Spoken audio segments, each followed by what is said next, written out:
resources towards doing that, despite the fact that in the moment, it basically meant nothing. It meant that I had to go write a book, and it meant that I had to start making content. But I did all of those things because I thought, for me to be number one, I need to have proprietary deal flow. For me to have proprietary deal flow, I need to have a big business brand. For me to have a big business brand, I need to make more content that's better than everybody else. And so that's what I'll start doing now.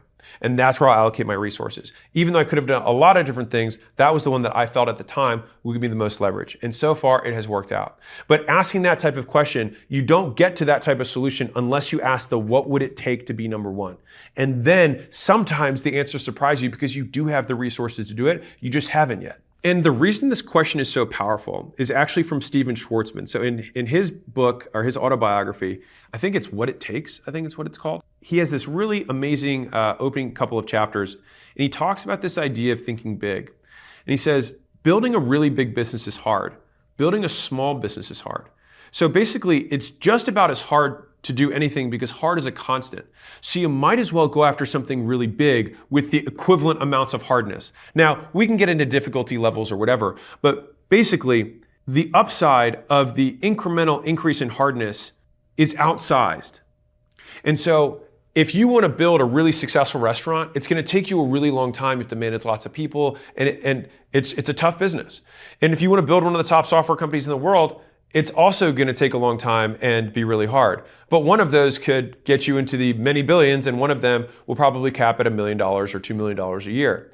And so in thinking about that, both of them required the same internal resources from you, but very different external resources. And so it's like you might as well solve for the biggest thing. And this is about resourcefulness, not resources. If we wanted to be number one in the market, part of having proprietary deal flow comes with two big advantages. And this works the same if you're selling customers, the same idea, sell in a vacuum. But there's two different ways that you can sell in a vacuum. And the reason selling in a vacuum is so important is because when you sell in a vacuum, you no longer have to compete on price, or in my instance, terms. And so the first is you sell where no one else is selling. So that's you find the little pond where there are no other fishermen, and then you fish there, and you get all the fish you want. The second way is to sell something that no one else sells. And so one is a where thing, and the other is a what thing. So either you create something unique that you have some sort of feature or service that no one else can do because you have some sort of technological advantage. Fundamentally, this is what Elon does in every one of his businesses. He's happy to go where it's super competitive, but he just sells something that no one else can sell. And then he can command a premium price for it.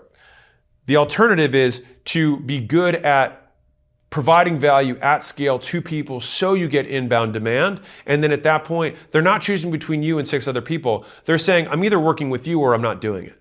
All right, this next one is huge, which is pre is greater than post, or an ounce of pre is worth a pound of post.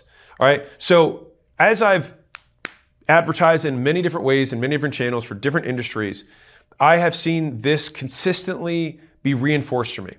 What happens for most people is they forget to advertise, and then they try and play catch up, and they hop in front of the camera, they sit in front of the computer, they start typing things out, and then they hit post, they hit submit, they run the ad, they post content. This then gets propagated as the process. And so they hire more people, and then they more or less do the same thing. And then when the stuff sucks, they say, we'll fix it in post. But the problem is that post has very low leverage and very high cost, whereas pre has incredibly high leverage and very low cost, but it just takes more mental work. So let me break this down. An idea for a video, for example, has tremendous leverage, more leverage than just about everything else. If there is a video concept that more people would click and watch to see, that idea itself, even poorly executed, will get an order of magnitude greater amounts of people to watch the content or watch the ad than otherwise. And so putting more time into pre is the highest leverage activity that you can do. And so more of my time now, when I make ads, for example, for school, I will spend on the pre-production. That will be looking at past ads that performed well, looking at the hooks that continue to do well, making sure that we have some props and things like that we can use as visual aids. And then when we actually do the recording, it's very short. And the post-production